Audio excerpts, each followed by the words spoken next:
Kayo po ba mga bossing ko ilubog sa mga pagkakautang? Meron po ako i-share po sa inyo po mga bossing. Subukan nyo po ito. Basta parang kapag ikay kinabog at parang, teka muna, magawa muna ito. Asya ilumarga na po kayo. Pero kung walang dating sa inyo, huwag nyo na lang po itong papansinin mga bossing. Ngayon po mga bossing, masasabi ko lamang at paulit-ulit natin sinasabi mga bossing ko sa video, kung gaano karami ang pangarap, ay ganun din po ang dami ng pagkayod. Kung nais nyo na magkaroon ng mansyon na bahay, mansyon din ang pagkayod. Baka naman po mga bossing, mansyon ang gusto pero ang pagkayod ay gakubo lamang. Or kaya po ay talagang konting kembot lamang ay pagod na. At tapos ay paladaing pa, naku, huwag ka nang umasa. Pagkatapos, kay marami mga pangarap, masipag ka, madiskarte, hindi nakakalimot magdasal at talaga namang ginagawa na lahat para maging matagumpay, sabayan nyo pa ng mga pampaswerte. Ano tuloy-tuloy ang pasok ng swerte para mas maging masagana ang pamumuhay. Ito pa mga bossing ko ay bigas. Ang bigas ay sa pulay ginagamit kahit na mga kanununuan pa po natin pagdating sa usapin ng mga pampaswerte. Tuwing bagong taon, ang bigas ay hindi nawawala sa inyong hapagkainan. Kapag ikaw po ay bagong pasok sa loob ng inyong tahanan, kapag may bago kang bahay, may bago kang negosyo, ang bigas ay hindi rin nawawala. Kapag ikinakasal, kailangan ito'y paghahaluin sa bulaklak ng sampagita at ito po mga bossing ko or kaya po bulaklak ng rosas para mas maging masagana ang pamumuhay. Sa Paul, pagdating sa usapin ng kasaganahan ng kaswertehan, ang bigas ay hindi nawawala.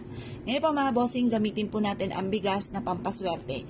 Marami kayong pwedeng paglagyan ito. Unang-una, pwede ka magsabit ng bigas sa inyo pong pintuan. Dahil sa pintuan ay lagi po tayong naglalabas-masok. Pinakikinabangan natin bawat oras, bawat minuto ang pintuan. Ganun din pa mga bossing ko, mainam na maglagay ka ng bigas sa inyong lagayan ng kaperahan, sa lagayan ng kaha, kung kayo may negosyo or taguan ng inyong pong pera, ang bigas ay magdudulot ng kasaganahan para magkaroon ka ng maraming ipon. Upang kayo po ay laging masagana ang pamumuhay, ang bigas ay huwag mawawala sa inyong hapagkainan. Ngayon pa mga bossing, ito po isa sa mga subok na napakaswerte. Magsiksik ka rin ng ganito, 3 butil or 5 na butil sa inyo pong pitaka or sa inyo pong bag at magdudulot ito ng kasaganahan. Mag-wish na mula sa inyong pong puso. Sabihin ang lahat ng nais po ninyo. Magkaroon ako ng maraming pera. Magkaroon ako ng mga bagay na matagal ko nang pinapangarap. Yumaman ako at maging matagumpay sa aking negosyo. Sundan ako ng kaswertehan, ako at ang aking buong pamilya. Yumaman at maging matagumpay. Mag-wish na kayo ng todo-todo. Walang masama po dyan. Walang maniningil sa inyo. Pagtapos nyo pong mag-wish, libre po mangarap mga bossing. Ngayon pa mga bossing, kung ikaw isa sa mga naniwala at nais nyo po itong gawin, mas mainam na gawin nyo po ito sa umaga, ng mga bandang alas 7 sa liwanag na sinag ng araw sa umaga.